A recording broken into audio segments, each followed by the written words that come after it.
मेरा नाम अशोक है। मैं एक मिडिल क्लास फैमिली से हूँ। मेरी छोटी मोबाइल रिपेयरिंग की शॉप है। मेरे घर वालों ने मेरी शादी एक लड़की से तय कर दी। लड़की हमारे दादा के पास के गांव की थी। लड़की के माता पिता नहीं थे। उसे उसके मामा और मामी ने पाल कर बड़ा किया था। घर वालों को लड़की पसंद आ गई थी। मैंने शुरुआत में टालने की कोशिश की। मुझे इस बात से थोड़ा एतराज़ था कि लड़की गांव की है, लेकिन मेरे घर वालों की आगे मेरी नहीं चली। मेरी शादी उसी से होना तय हो गई। शादी तय होने पर जब मैंने उससे बात की तो मुझे उसका स्वभाव पता चला।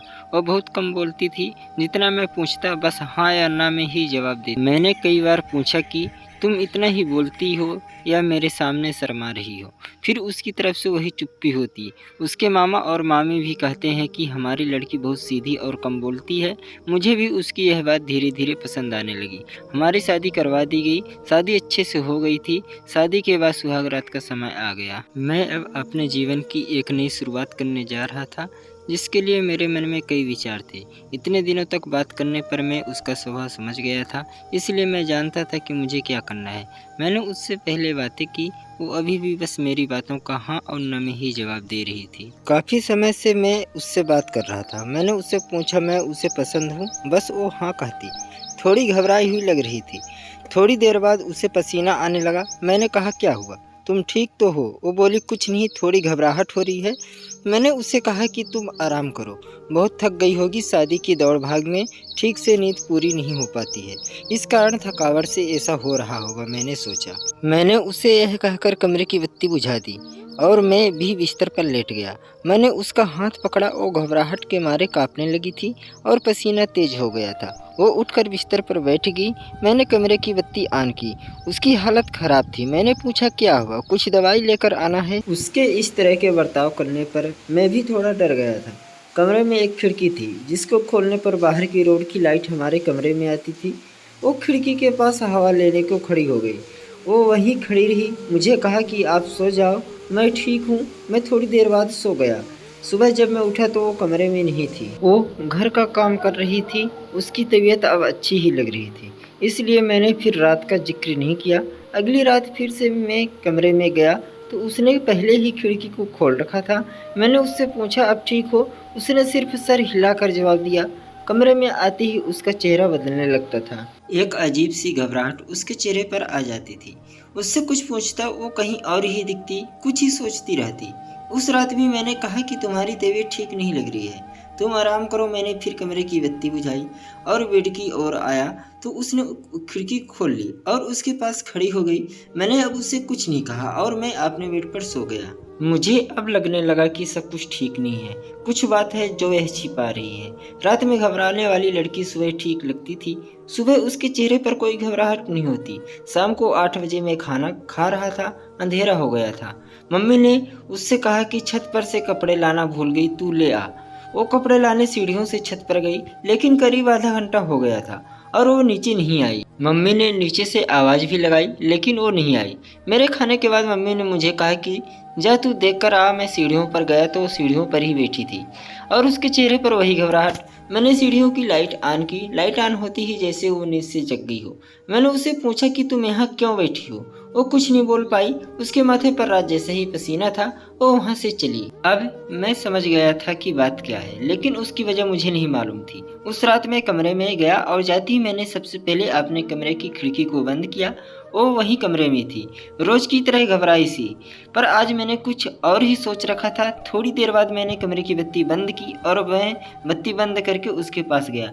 मैंने जैसे उसके हाथ लगाया वो थोड़ा कांप रही थी, रोज की तरह पसीना छूटने लगा। अब मैंने उसका हाथ और जोर से पकड़ा, लेकिन उसका कांपना और पसीना बहना चलता रहा। तब मैंने उससे कहा कि क्या हुआ, तुम ठीक हो? वो अचानक बोली मेरी तबीयत बिगड़ रही है।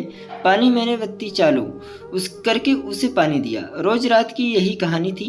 अब मैंने उससे पूछ ही लिया कि मैं जानता हूँ कि कुछ बात है जो तुम मुझसे छिपा रही हो, लेकिन क्या बात है मुझे बताओ। मुझे पता है, लेकिन मैं तुम्हारे मुंह में सुनना चाहता हूँ और उसकी वजह जानना चाहता हूँ। वो पहले ही कम बोलती थी, ऊपर से डरी हुई थी।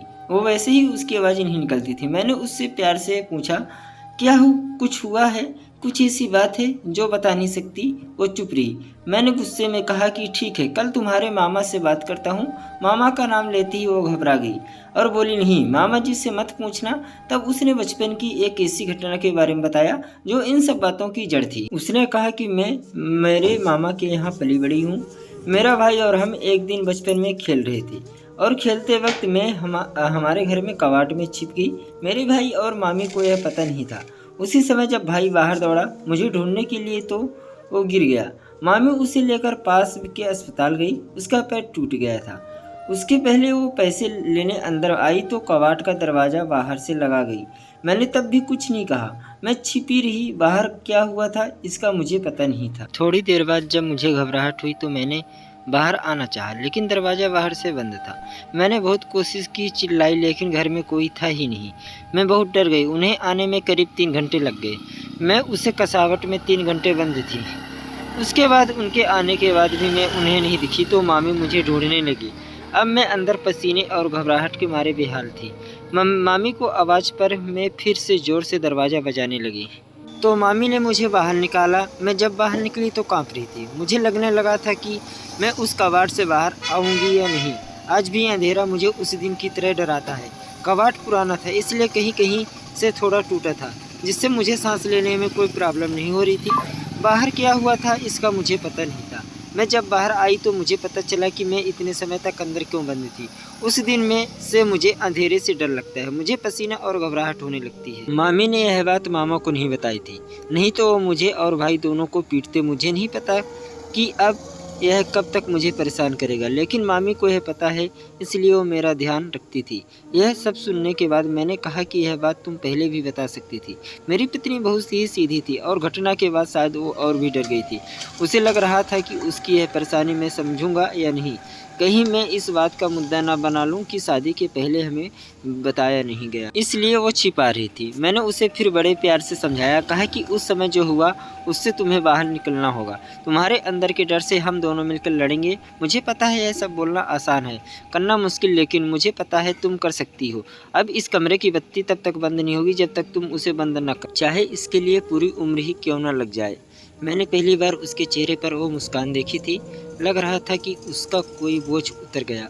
अंधारा अब मेरे होते उसे डरा नहीं सकता। मैं उसका हाथ पकड़े रहता हूँ। धीरे धीरे मैं उसके इस डर को निकालने की कोशिश कर रहा हूँ और बहुत हद तक मैं सफल भी हो रहा हूँ। ऐसी कोई भी बात नहीं है जो हल नहीं हो सकती। व्यक्ति को सिर्फ प्यार और विश्वास चाहिए। बड़ी से बड़ी बात को सुलझाया भी जा सकता है।